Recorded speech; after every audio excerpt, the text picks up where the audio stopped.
Ky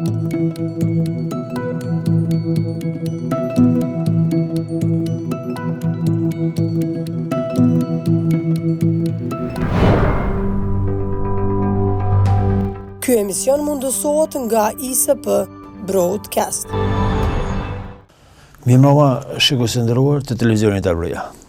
26 vjetori i betejës së Koshorës, një nga betejët i cila e dha vull dhe epilog luftës së ushtrisë ligjore të Kosovës dhe ajo që nuk është ndruar ndoshta më parë, që trupat e ushtrisë ligjore të Kosovës të hyjnë nga Republika e Shqipërisë drejt Kosovës dhe llogaritet një nga betejat më të rëndësishme dhe më të mëdha në historinë e popullit shqiptar. Për të diskutuar lidhur me këtë betejë, sonte jemi të nderuar të kemi komandant Rostam Berishën. Përshëndetje zoti Berisha, faleminderit që gjetët kohë të jeni pjesë e televizionit Arbëria. Përshëndetje edhe për ju, faleminderit për ftesën. Pse konsiderohej betejë e Koshorës një ndër betejat më të mëdha dhe më të rëndësishme në historinë e popullit shqiptar, ta themi, jo vetëm në të luftës së fundit të ushtrisë ligjore të Kosovës? Po fillimisht nëse më lejohet, para se të flas për veprën e brigadës 138, në pika të shkurta i kisha thënë disa fjalë rreth historikut të brigadës 138 Agim Ramadani, pastaj kishim kalu te vepra. Brigada 138 Agim Ramadani është emërtuar me datën 11 maj të vitit 1999 nga shefi i shtabit përgjithshëm të ushtrisë ligjore të Kosovës, generali Agim Qeku. Para kësaj date, kjo njësi është quajtur grupi 3 operativ, ku në përbërjen e vet ka pas 3 njësi: Brigada 131, 134 dhe Batalioni Diverzant të Vëzhgues. Të 3 këto njësi kanë qenë të formuara nga Ministria e Mbrojtjes, nga kolonel Ahmet Krasniqi, dhe secila nga këto e ka rrugtimin e vet, e ka rrugën historike të saj, duke përfshirë veprëmtarinë luftarake, betejat, sukseset, i ka dhe dëshmorët që kanë radhët në 98-ën. Dhe tani do të mundona të flas pak për veprën e kësaj brigade. Kjo brigadë faktikisht pas evakuimit të plagosurve dhe të popullatës civile nga regioni Gjeri Junikut, derisa ishim duke pritur kolonën, formimin e kolonës, bashkë me herojin e Kosovës Agim Ramadanin, i diskutuam rreth situatës luftës që ishte kriju në atë kohë, rreth furnizimit me armatim me municion që ishte ndoshta problemi kryesor i luftës së ushtrisë ligjore të Kosovës, dhe pas një analize vendosëm që veprimtaria jonë luftarake në të ardhmen të jetë nga kufiri shqiptar. Edhe ashtu ndodhi, e krytëm detyrën e evakuimit plagosurve të popullatës civile. Tani nga ajo periudha e 15 shtatorit deri me 9 prill, është një periudhë ku ne kem kryer shumë trajnime individuale, kolektive, kurse të ndryshme, është bërë unifikimi i faktorit ushtarak, bashkimi që ndoshta është edhe çelësi kryesor i suksesit, sepse në atë kohë bashkuam bashkë me organizimet që ishin në veri ose në malësit Gjakovës, ku bashkë me Nasim Haradinajn i bashkuam edhe logjistiken, edhe vijat mobilizuese dhe filluam përgatitjet për heqjen e kufirit shqiptar, edhe pse nga shtatori forcat serbe kishin ndërmarrë veprime të tilla që aty ku nuk kanë mujtë atë hapësirë me mbulu me personel ose me ushtar, kanë vendosur shumë fushat minume, që ishte problem serioz për forcat tona. Por ne në vazhdimsi kem kryer edhe vëzhgime për gjatë kufirit shqiptar, por edhe në thellësitë e territorit.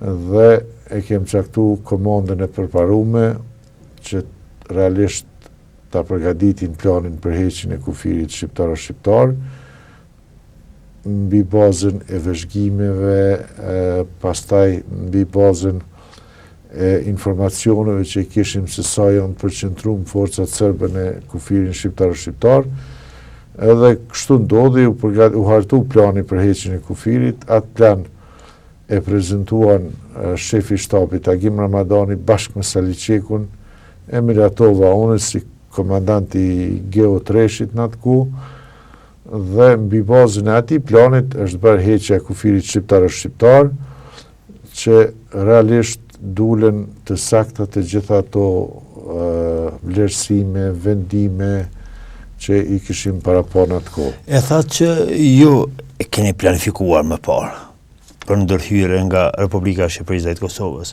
por nëse kthehemi 26 vite më parë ose 27 vite më parë, ka qenë shumë sfiduese që të kalohet kufiri vetëm, edhe e dim rrugtimin e luftëtorëve të lirisë që kanë pasur jashtëzakonisht vështirësi në kalimin e kufive edhe ato natën në kohë të vështira.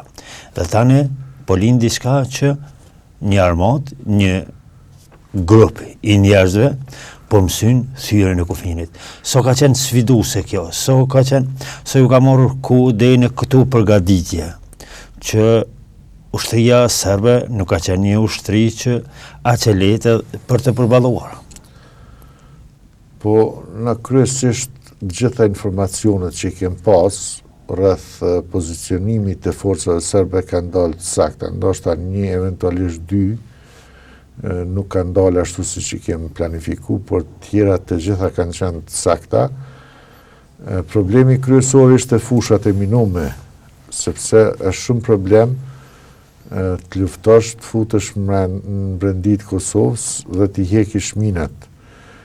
Edhe ne kemi arrit që t'i përdorim stazat ku i kanë përdor forcat serbe, por në periudhën kur ata nuk e kanë bën ndrimin e ushtarëve. Edhe niveli i organizimit të ushtrisë shqiptare të Kosovës tani po ngritet në nivel shumë më të lartë, po rriten kapacitetet, po fillohet një front me një luftë frontale, që ndoshta është një prej luftrave më të vështira, sepse jem vetëdijshëm se deri në atë kohë janë zhvilluar lufta gorile e ushtrisë shqiptare të Kosovës, që ka qenë jashtëzakonisht mirë organizuar. Pastaj kur kanë filluar fshatrat të organizohen, të vetë organizohen, edhe formimi pastaj i njësive të rregullta, zonave, ngritja e kapaciteteve të ushtrisë shqiptare të Kosovës, pra është niveli më i lartë i organizimit që kem pas mundësi me ngrit për atë hapësirë ose kohë sa kem pas. Edhe por plani jonë ishte jashtëzakonisht mirë i ideuar, edhe i planifikuar. Ne patëm planifiku një sulm mashtrues në drejtim të kazermës Shtat Korriku, pastaj me forcat kryesore i kem sulmu koshare në 3 drejtime, drejtimin 333, 555 dhe 777. Kryesisht drejtimi 333 ka qenë drejtim drejtoreve, edhe drejtim drejtore Shkozë, kurse 555 që ishte një drejtim nga kazerma në drejtim të Botushës, edhe 777 që ishte drejtimi i operacionit ku e përfshike rasën e Kosharës, që është një objekt shumë i rëndësishëm, sepse dy objekte që kanë qenë të rëndësishme, ose 2 pozicione, kanë qenë rasa e Kosharës edhe vrojtorët, sepse e dim taktikin edhe pozicionin e forcave serbe, se ata në vazhdimsi kanë tentuar të bëjnë krahmarrje, edhe ka qenë shumë interes edhe për ne, po dhe për forcat serbe. Dhe kur kanë fillu sulmi mashtrues, kem fillu me rrit intensitetin e sulmit, deri në atë moment sa këta kanë kërku ndihmë nga Kosharja, me shku ndihmë atyre, Edhe pas informacioneve që i mora, atëherë dham urdhër që të fillon sulmi vërtet. Shumë shpejt, ndoshta 20 minuta, kem arrit me marr rastën e Kosharës, vrojtorët, një njësi e kem dërgu mbi Botush në Shkozë, që ka pas për detyrë që të pranon luftën me forcat të reja të serbëve që vinë në drejtim të Kosharës, po ashtu edhe këta që largohen edhe kanë kry punën jashtëzakonisht mirë. Zoti Berisha, sakt, kur ka qenë koha që kënë forcat e ushtrisë ligjore të Kosovës në drejtim këtyre pikave që i përmendet? Po, kjo ka qenë me datën 9 prill, faktikisht para 26 viteve, në orët e hershme të mëngjesit. Sulmi mashtrues ka fillu dikun rreth orës 3, kurse ky sulmi kryesor ka fillu dikun një orë më vonë, edhe atë ditë janë marrë objektet e parapame me plan, objektet dominante, ku realisht të forcat serbe është kriju një huti që nuk e kanë prit, një befasi që nuk e kanë prit një sulm tillë, edhe ne i kemë përgju forcat serbe në atë kohë, vetëm i ndëgjojshim ku ai komandanti që ka qenë në Koshare thoshte dërgoni sa më parë përforcime për ndryshe këtu një i gjallë nuk do të jetë. Edhe është ka ndodhur një haos, një panike madhe të forcave serbe, ju kem shkaktu humbje të mëdha, i kem marrë pika dominante, kazemën e kem fut në rrethim plot, dhe të nesërmen me datën 10, ka fillu sulmin kazemën dhe në orët e pasdite edhe kazemën e kem marrë dhe aty e kem hek flamurin që ka qenë atë kohë dhe kem vendos flamurin me 10 prill. Me 10 prill, që edhe sot realisht është ai flamur aty në Koshare. Cila ishte gjendja e mobilizuese, motivi i luftëtarëve, i ushtarëve, sa ishin të përgatitur, sa besoni ju si komandant, si udhëheqës i kësaj, që do t'ja dilni, sepse nuk ka qenë lehtë të parashikohet një sulm i tillë. Sa ishte motivi i tyre, sepse dimi që kanë ardhur nga troja vende të ndryshme, ka pasur shtresa të ndryshme, mosha të ndryshme. Cila ishte gjendja para sulmit? Ne kem pas fatin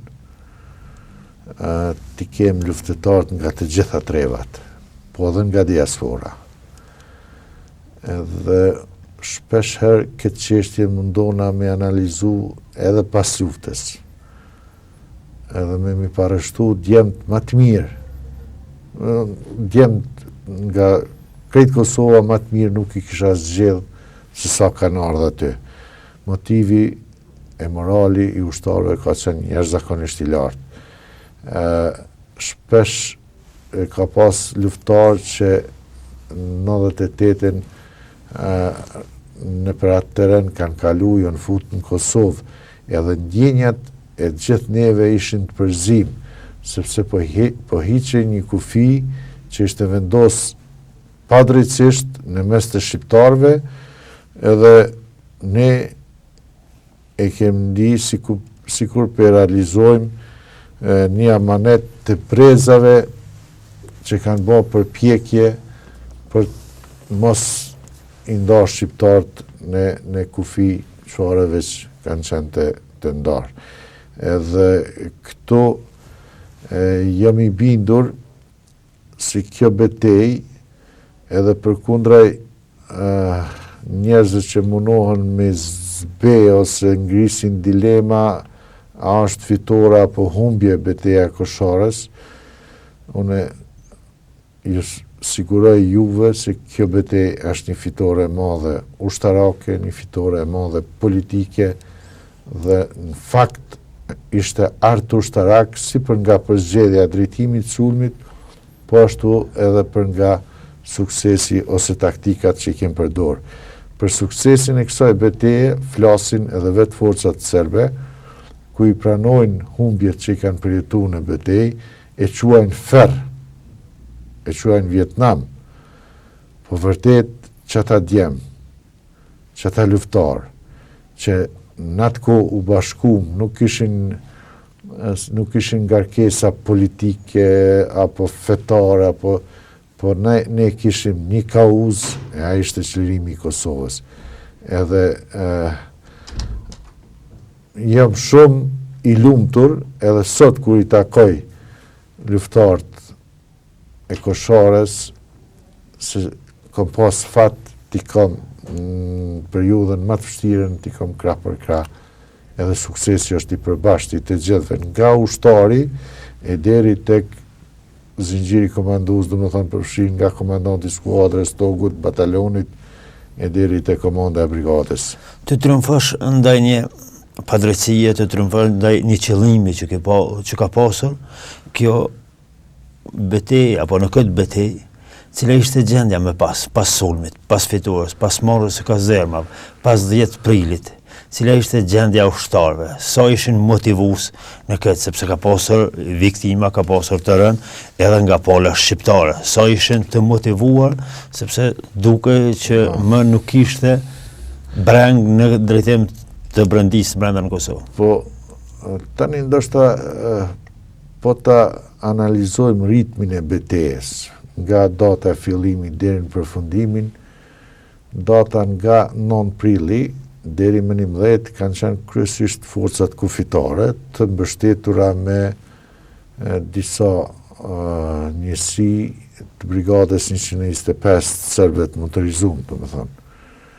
Prej datës 11 deri me datën 19 përforcimet që kanë ardhur kanë qenë të brigadës 125. Me datën 19 atër ka fillu një tentim për të rikthyer pozicionet, por kanë pru njësit ma elite që i kanë pas. Brigadën 7-2 speciale, gjatë 3 parashutistëve, mercenar, ka pas kanë përdor tankë, se që është jashtë çdo logjike që tanku të ngjitet në Koshara, jashtë çdo logjike ushtarake, helme kimike, e çka nuk kanë përdor. Por fal moralit të luftarëve, fal një betimit, sepse me betimit dytë mund ta quaj, sepse ushtarët me datën 11 në vijën e parë të frontit bie heroja Agim Ramadani, me 19 Saliçeku, edhe ushtarët ishin betum se aty ku der gjaku i Agim Ramadanit, i Saliçekut, ma Kemba Ermikut mos të shkel. Edhe kish pas mundësi t'i rikthejnë ato pozicione vetëm nëse na kishin vrarë të gjithëve. Por ka qenë ngulitne ajo ideja e Agimit kur thoshte si në luftë mund të vritemi, por dhe nëse një ushtar mbetet e ka për detyrë në fshatin e parë ta formon njësinë e ushtrisë shqiptare të Kosovës dhe të vazhdon luftën deri në çlimin përfundimtar. Kjo tregon atë motivin, moralin e luftarëve. Pastaj është një element që nuk kushton deri më sot. Për shembull, takimi me të plagosurit, që ka pas plagosur që kanë qenë edhe lehtë, po edhe ka pas që kanë qenë rënd plagosur që se kemë menduar që do të përjetojnë plagë. Fjalia e fundit e tyre kur u përshëndet komandant vetëm përpara, nuk bën më tërheq, fitoria është e jona, jemi në luftë, lufta jona është e drejtë, kanë ardhur prej Serbisë, në malet tona, në livadhet tona me luftu, edhe kemi fitu, do të thonë krejt i kishtë humbura gjymtyrët, edhe çfarë motivit, çfarë moralit e kishin për luftë. Cila ishte logjistika, cila ishte armatimi, cila ishte ndihma për të plagosur në këtë betejë? Tani, logjistika, komandanti i logjistikës ka qenë një ushtarak nga Drenica, Afrim Bekaj, i cili vërtet e ka bën një organizim të logjistikës aq të mirë sa edhe ushtrit që kanë një eksperiencë shumë vjeçare, nuk ju funksionon logjistika çfarë ne na ka funksionu në vijën e parë të frontit. Domethënë, ka arrit që ushqimi i ngrohtë t'ju shkohet ushtarëve një stikon. Pastaj mos flasim rreth municionit që ne një muj ditë përpara se të sulmojmë Koshorën ne kem bart municionin e për drejtime ku kem para pas sulmin. Një mbështetje të madhe na kanë komandanti i divizionit Kuksit, general Kudosilama, na ka mbështet me armatim, me njerëz. Edhe vërtet në këtë drejtim ka qenë ndërmjetësues Nasim Haradinaj në mes të brigadës, shtabit përgjithshëm edhe generalit Kudosilama. Se për këtë armatimit, ne fillimisht kem pas armatimin e komisarisë, pastaj kem pas grykat topat 75 dhe 82 mm, kem pas murtaja 60 edhe 82, me datën 9 prill e kem marrë një top, ja u kem marrë forcave serbe 20-1, që është armë kundërajrore, një 107 mm, ma vonë i kem marrë 120-shat, 160-shat, edhe kem pas topin 122 mm, që ka pas një distancë gjujtjes deri në thellësitë të Dugaxhinit, ku përmes fuqisë zjarrit që kem pas një koordinim të veprimeve në mes të frontit Kosharës dhe njësive tjera në rrafshin e Dugaxhinit, ku kem vepru njerëzit që edhe në fshatra tjera, kur zona e Dugaxhinit edhe Ramush Haradinaj si komandant ka qenë të rrëthum. Lufta e Kosharës, ose fronti Kosharës, ka pas një jehon të madhe, edhe të populata civile që kanë qenë e pambrojtur në përmalet të Berishse ku janë strehu, por edhe për luftetarët e lirisë, se pasi një shpresë edhe që lufta do të mbaron, por e kanë po edhe i kanë detyru një numër të madh të forcave serbe që t'i lidhin me zjarr. Do të thotë, nëse e bojmë një krahasim të forcave tona në raport me forcat serbe, ne deri në përfundim të luftës kemi qenë diku rreth 3000 ushtarëve. Kurse forcat serbe kanë qenë rreth 18000 forca përballë forcave tona. Çka i bie si një ushtar i ushtrisë shërbimtare të Kosovës në frontin e Kosharës i ka pas përballë dikun prej 6 deri në 8 ushtar. Zotë Berisha, të kthehem 26 vite, cila ishte jehuna e sulmit që u bë nga Republika e Shqipërisë drejt Kosovës, cila sepse nga 24 marsi filluan edhe sulmet ajrore të NATO-s. Sa ishte koordinimi i këtyre sulmeve me forcat e juaja, sepse ka zëra që shpeshherë që hapin që e kanë bërë forcat e ushtrisë shërbimtare të Kosovës, jo kanë leju shpeshherë të shkojnë në drejtim më të shpejt. Cili ishte jehuna dhe cili ishte ndikimi politik dhe ushtarak i thyrës së kufirit, e thatë edhe jo që tani ndryshoi qasja, që po ndryshon edhe forma luftimit. Se përket jehonës, unë e theksova më herët, për pas jehona pozitive që ka qenë të ushtarët, të populata civile, edhe të mëngata shqiptare, dhe me thënë ka një moral i jashtëzakonshëm i popullit shqiptar që jeton në diasporë, edhe që pa ndihmën e tyre, pa mbështetjen e tyre materiale, ne kemi pas problem të luftonim. Sa i përket NATO-s, luftimet në Koshare e ka theksuar edhe generali Clark, ku thot si lufta e Kosharës ose fronti i Kosharës i ka detyru forcat serbe që të dalin prej istikome strehimore, të angazhojnë forca shtesë edhe realisht ka qenë cak i sulmeve të NATO-s. Ne kem pas edhe një problem ose një sfidë që ende edhe sot nuk i kemi të qartë, sepse ka ndodhur disa gabime gjatë bombardimeve të forcave serbe, diku 4 herë na kanë bombardu brenda 12 ditëve. Edhe ka edhe ushtar të vram, të plagosun let, po edhe të plagosun rënë pa gjymtyrë, dhe më thonë, nga sulmet aerore. Tani ka, mund të thot dikush si ka mujt me ndodhë kjo, ende nuk kemi ndonjë sqarim zyrtar, por realiteti është që ka ndodhë. Të sulmosh nga një shtet tjetër në një shtet tjetër që realisht faktikisht ka qenë kjo, të ndonë, dhe me thonë, është agresion. Si u prit, sepse tani kanë kaluar 26 vite, nga shtetet e ndryshme, sulmi që erdhën nga Republika e Shqipërisë.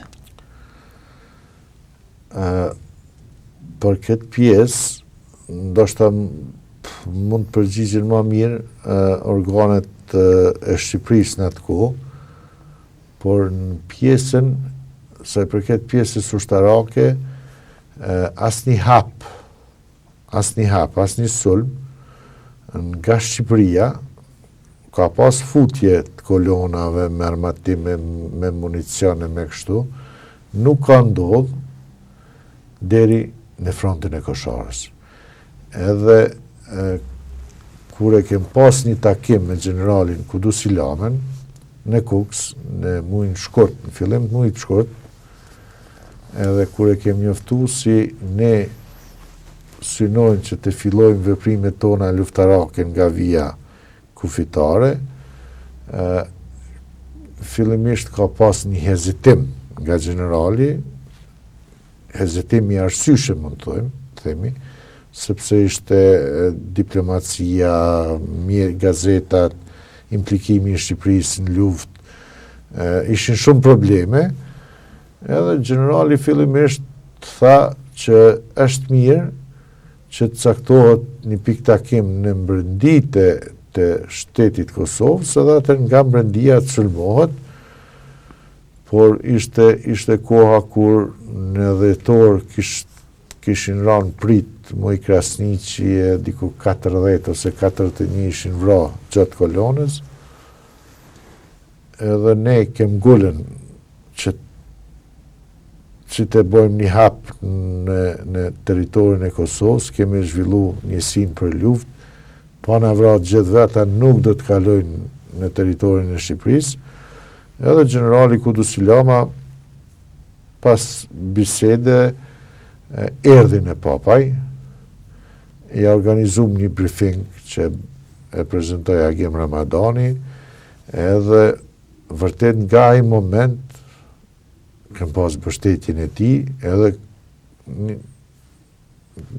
një farë forme pa dijen e tij nuk është bë. Sigurisht si ka pas reagime edhe në nivelet më të larta, po ato reagime kanë përfunduar te generalit, te ne s'kan ardhur. Cili ka qenë qëllimi i juaj si strukturë udhëheqëse e këtyre njësiteve deri ku të deportani, edhe sa mund në ku të arrini cauqet ose qëllimet që keni pasur? A ka shkuar në afatin kohor dhe në afatin në formën operative? Po. Ne qëllimi kryesor ka qenë heqja e kufirit shqiptar, me qëllim që forcat serbe, që Serbia, Jugoslavia, mos tirën më në integritetin territorial dhe në sovranitetin e vetë. Pra, qëllimi kryesor ka qenë heqja e kufirit me forcën e armës, sepse ne gjithë e dim se si është vendos ai kufi.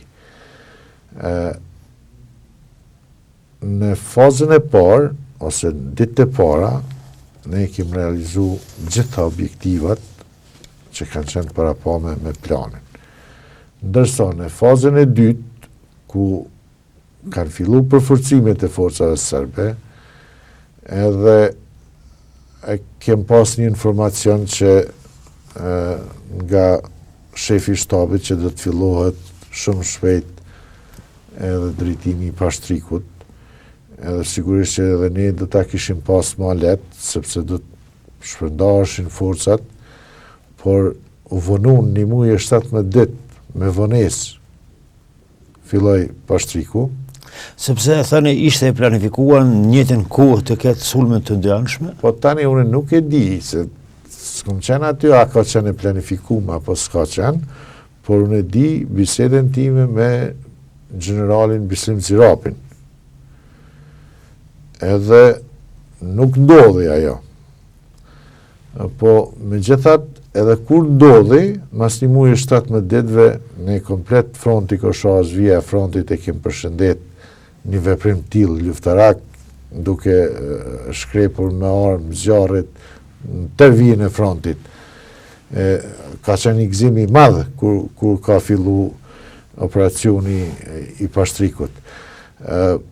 Por kem pas edhe sfidat natyrave tjera, sepse për masat e operacionit Kosharës kanë qenë të mëdha. Llogaritni jonë nuk e thash rastësisht, një ushtar që ndoshta e ka kryer një trajnim shpejt, ndoshta asnjëherë para që ti trajnimit as ndasëm nuk ka shkrep me pistolet, është dashur ballafaqohet me njësitë më elitare që i kanë pas forcat serbe edhe që kanë luftuar në Bosnjë, Kroacie, edhe shpeshherë kur s'kanë mujt me lëviz frontet tona, vijat e frontit, kanë tentu 3 herë janë fut në territorin e Shqipërisë me nasulmu nga Prapavia ose nga ajo pjesa ku ishin të vrejtorët. A ka qenë një lloj përparësie e kësaj betejë edhe fakti që nuk ka pasur popullat, sepse në luftën në brenda në Kosovë shpeshherë janë hakmarrës forcat serbe ndaj popullatës dhe kanë qenë disi duar lidhur. Ka qenë terren vetëm për luftime, edhe pse terren i egër, terren jashtëzakonisht i ashpër, por megjithatë ka qenë një lloj që nuk kanë pasur dilemën se çfarë do të ndodhë në këtë drejtim. Si e shihni këtë fakt? Po kjo qëndron realisht në atë pjesë kur zhvilluar lufta e Kosharës ose fronti Kosharës, nuk ka pas popullat civile. Edhe aty ka ndodhur një ballafaqim mes dy ushtrive. Duke shfrytzuar e përsit e konfiguratës terrenit, sepse ne kem qenë në përsi në kuptimin e terrenit, sepse ramja e terrenit ishte në drejtim të forcave serbe. Kurse sa i përket përzgjedhjes, ajo ka qenë përzgjedhje e terrenit që ne kemi zgjedhur atë terren, por janë disa elemente pse na kemi vendosur aty.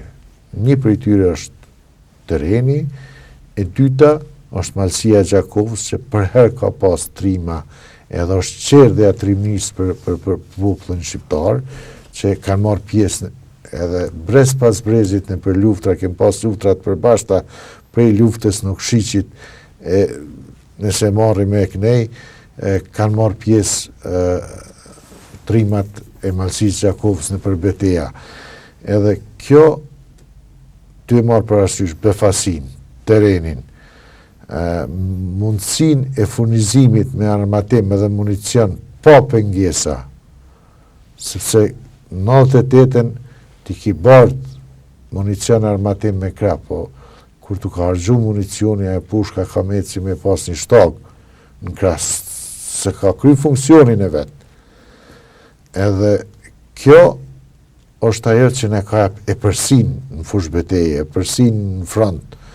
Edhe vërtet, nëse analizohet në tënësi, kur merret parasysh angazhimin e njësive, kuadrin, sa general i kanë angazhu në frontin e Kosharës, edhe nëse merren gradat që ne i kem pas në atë kohë, grada me lartë e jona ka qenë e kapitenit, ballafaqu me, domethënë në gjitha aspektet kanë qenë matë, si me thonë, edhe matë avancum kuptimin e oficerëve, angazhimit të oficerëve, të gradave, të arsenalit, municionit, por faktori njeri, morali i luftarëve tonë ka qenë i tillë si edhe aq forca me pa përdor nuk ishin mujt më fut edhe me rikthy pozicionit. Komandant, për fund, sot po kujtojmë 26 vjetorin e betejës së Koshorës. 26 vite nga dalë hynë në analet e historisë edhe të gjykojmë fteshëm. Si do ta kishte përkufizuar Rustem Berisha betejën si protagonist i kësaj betejën e Koshorës? Si do ta kishte? Kishe përkufizuar si në aspektin historik, ashtu edhe ushtarak. Po, une ndoshta së më takon mu me qenë edhe lejtare dhe refes, unë kom qenë pjesë mas.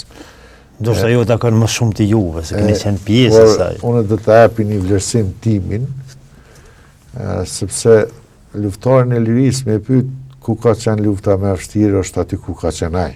Se unë nuk e di çka ka ndodhur në për zona tjera, po e dini ata që kanë qenë.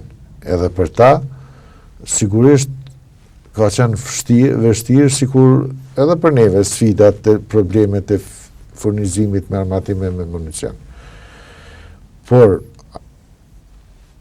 kur flasim për betejën e Koshorës, ajo është një fitore e madhe ushtarake.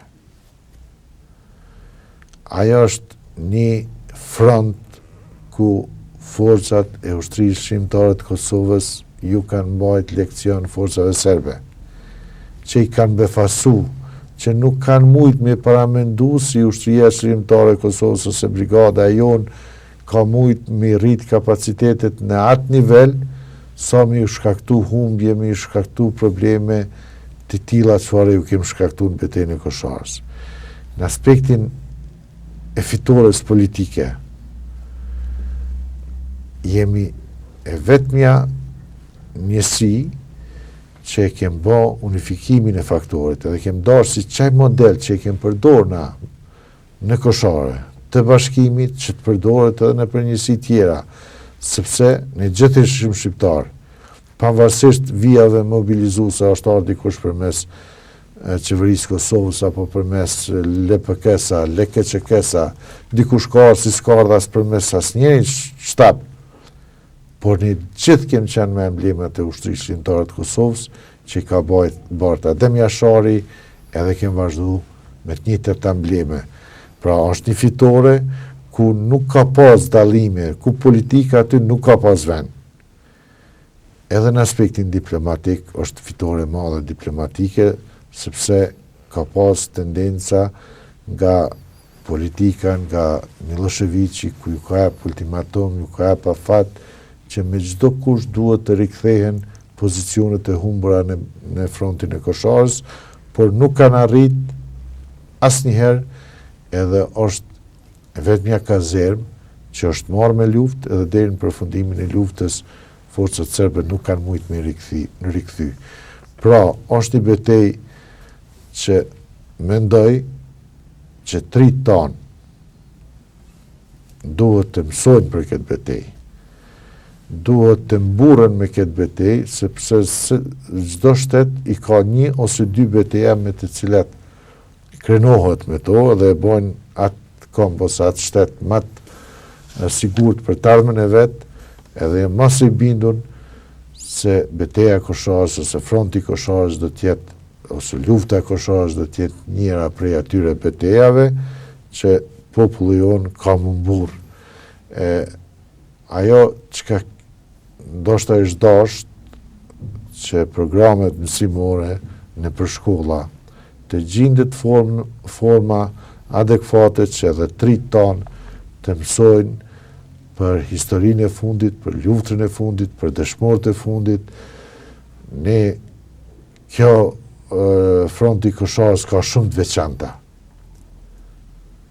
Edhe vërtet, edhe për nga shtrirja, pjesëmarrja në strukturën, kem për çdo komune kem dëshmor, kem pas luftar, kem invalid luftës, do të mi shfrytëzu ata në për shkolla me ardhë, me nxënës, me ju tregu se çka ka ndodhë në periudhën e luftës edhe me motivu për të ardhmen. Se vetëm ashtu, unë nuk kam kur gjohë kundrazi për mu përkujtu edhe masakrat, viktimat, por vërtet jem kundërshtari asaj që të letë kujtuhet edhe krenaria kombëtare. që na të vajtojmë vetëm me masakra, po të prezentohet edhe fitoria. Edhe kur jemi të masakra, gjithmonë e kom analizu se si mujnë 5-6 vetë, 10 vetë forcave serbe me masakru 100-150 burra. Edhe me i vra. Mos më ballafaqu a dikush ish vra, po sigurisht edhe dikush kish shpetu prej aty në 100-150 vetëve. Pra, që të tregojmë kem mjaft ndodhi, mjaft ngjarje, që mujmë ju tregu edhe që rinia jonë, e ardhmja jonë, më mburr me periudhën e luftës edhe me konë vërtet krenar me të gjithë ata që janë fliju për këtë liri, sepse çmimi është pagu kogja shtrajt, edhe ne duhet të punojmë të respektojmë të kalumen edhe të ndërtojmë paqen ose të ndërtojmë një të ardhme duke mos e harru të kaluarën. Komandant, faleminderit, ishte kënaqësi ju kemi në televizionin Arbëria, lavdi gjithë dëshmorëve të kombit që janë me mretorë, nder dhe respekt për gjithë luftëtarët e lirisë. Ju faleminderit shumë, ishte kënaqësi për mua që sa dhe pak të rrëfej për luftën ose frontin e Kosovës. Faleminderit edhe një herë. Ju faleminderit.